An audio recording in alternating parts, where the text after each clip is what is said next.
जय हिंद बच्चों, स्वागत है हमारे YouTube चैनल में।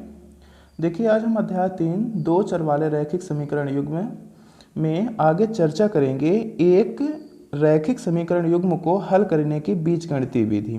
तो देखिए, इससे पहले वाले वीडियो लेक्चर्स में हमने ग्राफीय विधि के बारे में अध्ययन किया था, लेकिन अब हमें देखना है बीजगणितीय विधि, क्योंकि जो ग्राफीय विधि होती है वो थोड़ी सी क्रिटिकल होती है, यानी थोड़ी सी लेंदी होती है और उतना सार्थक आंसर उसमें हमें नहीं मिल पाता है। इसलिए इन समीकरणों को हल करने के लिए बीजगणितीय विधि भी है। बीजगणितीय विधि 3 होती हैं। पहली होती है हमारी प्रतिस्थापन विधि, दूसरी होती है विलोपन विधि और तीसरी होती है वज्र गुणन विधि। तो इस वीडियो लेक्चर में हम चर्चा करेंगे प्रतिस्थापन विधि के बारे में। देखिए, प्रतिस्थापन का मतलब ये होता है, जैसे देखिए इसमें दो चर हैं, एक x है और दूसरा y। तो इसमें क्या किया जाता है, एक चर को कर दिया जाता है प्रतिस्थापित, और जब हम एक चर को प्रतिस्थापित कर देते हैं तो एक चर की हमें वैल्यू मिल जाती है और उस वैल्यू को हम दूसरे समीकरण में रख करके और फिर किसी एक चर का मूलक या मूल ज्ञात कर लेते हैं। इसीलिए इस विधि को प्रतिस्थापन विधि कहा जाता है।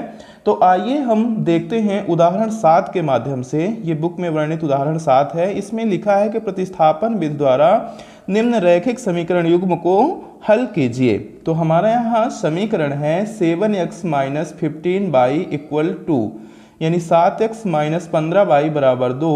फिर दूसरा समीकरण है x + 2y = 3।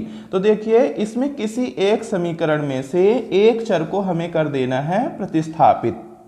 तो चलिए हम इसको हल करना स्टार्ट करते हैं। ध्यानपूर्वक देखेंगे। यदि आप इसको ध्यानपूर्वक समझने की कोशिश करते हैं, ये बहुत ही यानी कि बहुत ही सरल विधि होती है प्रतिस्थापन विधि, बस थोड़ा ध्यान देने की ज़रूरत है। तो हम हल में क्या करेंगे, एक बार फिर से समीकरण को लिख लेंगे। हमारा समीकरण है 7x - 15y = 2, ठीक है। और ये हो गया हमारा पहला समीकरण। फिर दूसरा समीकरण है x + 2y = 3, ये हो गया दूसरा समीकरण। अब हम यहाँ चाहे समीकरण पहले को ले लें चाहे समीकरण दूसरे को ले लें, एक में से एक चर को, यानी दोनों में से किसी एक समीकरण को पहले ले लो। तो हम लिख लेते हैं, चलो हम ले लेते हैं समीकरण 2 को। तो यहाँ लिख लेते हैं समीकरण 2 से। ये भी लिख सकते हैं कि समीकरण 2 में चाहो तो आप x को प्रतिस्थापित कर सकते हो, चाहो तो y को प्रतिस्थापित कर सकते हो। तो समीकरण 2 हमने ले लिया। देखिए, हमारा समीकरण 2 है x + 2y = 3। अब इसमें चलिए एक चर है x और दूसरा चर है y, ठीक है। तो हम y को क्या करते हैं, प्रतिस्थापित कर देते हैं, LHS से RHS में सेंड कर देते हैं। तो देखो यहाँ बचेगा x बराबर, ये 3 तो पहले से है, ये अचर पद है, ये तो रहेगा ही। अब देखो ये 2y प्लस में था, इधर जाएगा तो माइनस का 2y हो गया। अब देखो यहाँ हमें y का मान मिल गया, इसको हम मान लेते हैं समीकरण 3, ठीक है। यहाँ हमें x का मान क्या प्राप्त हुआ, 3 - 2y। अब ये जो x का मान हमें प्राप्त हुआ है समीकरण 3 के रूप में, अब इस समीकरण 3 की वैल्यू को समीकरण 2 में ही नहीं रखना है। क्यों? क्योंकि देखो ये जो समीकरण 3 है ना, ये समीकरण 2 का ही परिवर्तित रूप है, इसलिए इस मान को हमें रखना होगा समीकरण 1 में, ठीक है। तो यहाँ लिखेंगे x का मान समीकरण 1 में रखने पर। तो हम इस प्रकार से लिख सकते हैं x का मान समीकरण 1 में रखने पर। तो चलिए, जो हमें x का मान प्राप्त हुआ है इसको हम रख देते हैं समीकरण 1 में। तो देखो हमारा समीकरण 1 है 7x - 15y = 2। अब देखिए यहाँ जहाँ x अंकित है, x के स्थान पर हमें क्या लिख देना है, 3 - 2y, क्योंकि ये किसकी वैल्यू हमें मिली है, x की वैल्यू। तो देखो ये हो जाएगा 7 × x की वैल्यू है यहाँ 3 - 2y, तो यहाँ लिख देंगे 3 - 2y - 15y बराबर हो जाएगा 2। अब देखो यहाँ 7 × में है, 7 का गुणा पहले 3 से होगा, देखो दोनों धनात्मक हैं तो 7 त्रिक हो जाएगा ये 21। अब देखो 7 प्लस में और ये माइनस में, तो प्लस माइनस माइनस, 7 दूनी ये हो जाएगा हमारा 7 दूनी 14y, इसको लिख देंगे 14y माइनस यहाँ पास ये ऑलरेडी 15y है ही, इधर का हो गया बराबर 2। अब देखो ये 21 कैसा है, इधर धनात्मक है, अचर पद है, अचर पद को हम भेज देते हैं RHS में, ठीक है। अब देखो ये -14y भी माइनस में और -15y भी माइनस में, तो ये जुड़ जाएंगे।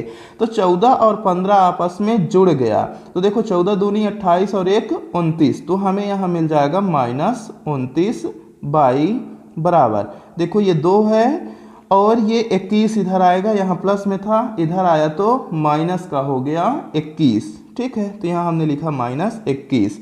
अब आगे देखते हैं, ये -29y हो गया बराबर, अब 21 में 2 क्या होगा, घटेगा, क्योंकि यहाँ देखो यानी विषम चिन्ह है, ये माइनस का है, 21 माइनस का और 2 प्लस का, तो घट जाएगा, लेकिन चिन्ह किसका लगेगा, माइनस का। क्यों, क्योंकि माइनस की वैल्यू ज़्यादा है।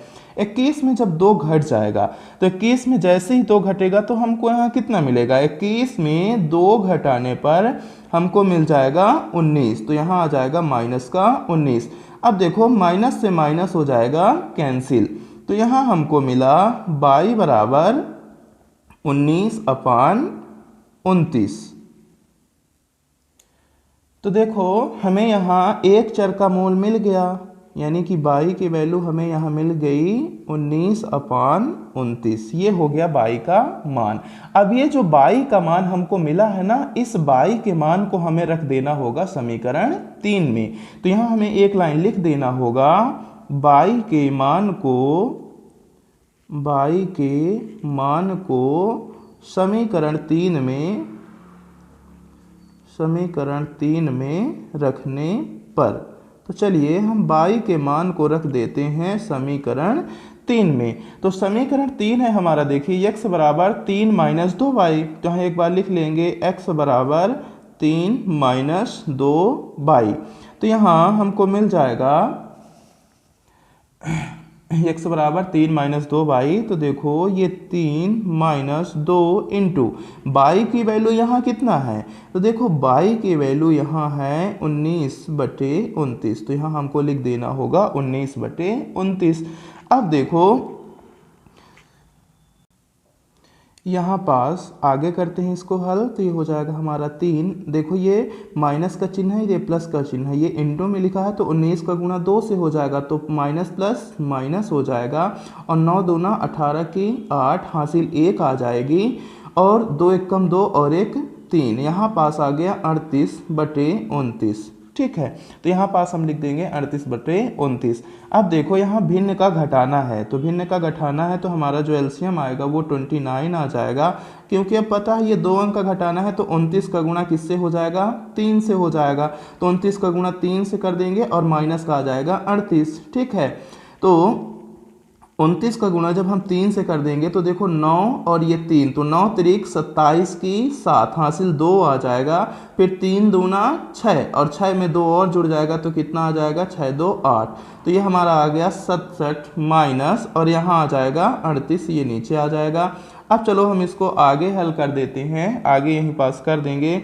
अब देखो यहाँ माइनस का चिन्ह लगा है, तो यहाँ हम लिख देंगे x बराबर, क्योंकि यहाँ माइनस का चिन्ह लगा है और जो हमारी धनात्मक संख्या है वो बड़ी है। यहाँ थोड़ा सा हमने गुणा करने पे मिस्टेक कर दिया, थोड़ा ध्यान ले लेंगे। यहाँ देखो 9 त्रिक 27 की 7 आ जाएगा, हासिल 2, 3 दूना 6 और हासिल हमने जोड़ना भूल गया है, हाँ हमसे ये थोड़ा सा मिस्टेक हो गया। देखो यहाँ आएगा 87, 87 माइनस आ गया 38, ठीक है। अब इनको हम क्या करेंगे, घटा देंगे। तो देखो ये 87 है, ये धनात्मक है, 38 क्या है, ऋणात्मक, तो धनात्मक संख्या बड़ी है, तो 87 में 38 को घटाएंगे, तो देखो ये 7 में 8 घटेगा, नहीं घटेगा, हासिल ले लेगा 17, तो 17 में 8 जाएगा, तो 9 8 17 होता है, तो यहाँ पास हमें कितना मिल जाएगा, 9 मिल जाएगा। देखो एक हासिल दे दिया, तो ये 7 बचा, और 7 में 3 निकल गया, तो कितना बचेगा, 4 बचेगा, तो देखो यहाँ मिल जाएगा हमें 49/29। तो देखो ये जो दूसरी वैल्यू मिली, ये किसकी वैल्यू हो गई, x की वैल्यू हो गई, ठीक है। तो अतः यहाँ अब हमको क्या लिख देना है, इसका निष्कर्ष लिख देना है कि अतः x बराबर 49/29 व y बराबर 19/29 प्राप्त होता है। तो इस प्रकार से यहाँ हमने अंकित कर दिया, निष्कर्ष लिख दिया कि अतः x बराबर 49/29 व y बराबर 19/29 प्राप्त होता है। ठीक है बच्चों, तो इस प्रकार से हमने प्रतिस्थापन विधि से इस क्वेश्चन को हल कर दिया है। देखिए बहुत ही इजी होती है। एक बार फिर से ध्यान देंगे, प्रतिस्थापन विधि में हम क्या करते हैं, एक चर को पक्षांतरित करते हैं किसी एक समीकरण में से, ठीक है ना। फिर जो मान आता है उसको हम पहले समीकरण में रख देते हैं जिसको प्रतिस्थापित नहीं किए रहते। इस प्रकार से हमें एक वैल्यू यहाँ या एक मूल यहाँ प्राप्त हो जाएगा। फिर जब एक मूल प्राप्त हो जाएगा उसके मान को समीकरण 3 में रखेंगे तो हमें दूसरा मूल भी प्राप्त हो जाता है। इस प्रकार से दो चरीय रैखिक समीकरण में हमें टोटल कितने मूल प्राप्त होते हैं, 2 मूल प्राप्त होते हैं। ठीक है, इसी प्रकार से हमें अगले क्वेश्चनों को भी हल करना है।